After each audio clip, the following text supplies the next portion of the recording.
Your estimates are wrong. Hello, all you wonderful people doing your best. My name is Dan, and I wrote software for about 16 years.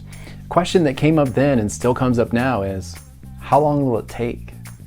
Short answer is, I don't know, but we're always forced to make a guess. When I'm working with managers and directors now, this question still comes up a lot.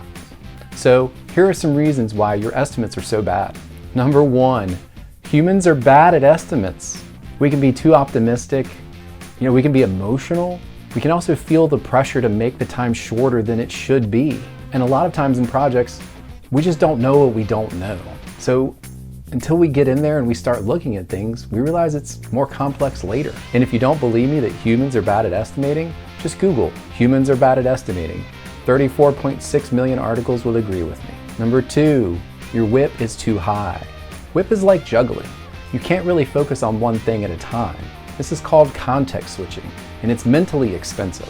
A part of context switching is something called PRP, or psychological refractory period. PRP refers to a period of time during which the response to a second stimulus is significantly slowed because a first stimulus is still being processed.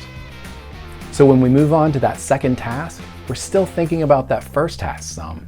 That pulls down from our focus and our efficiency. Number three, planned work versus unplanned work. This is one you can measure. So unplanned work is that work that came in that you weren't really thinking about. Bug fixes, customer requests, emergencies. So if you're tracking your work, you can calculate how many items you complete each week. Then figure out how many of those items were unplanned work.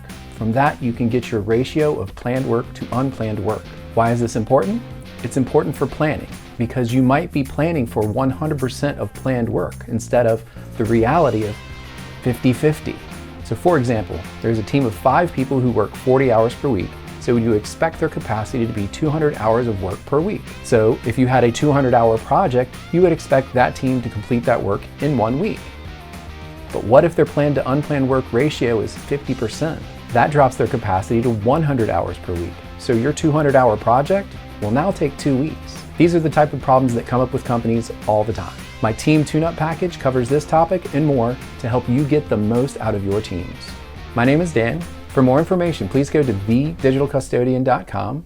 I hope this helps. And until next time. Well, how long will it take to make? A month. A month?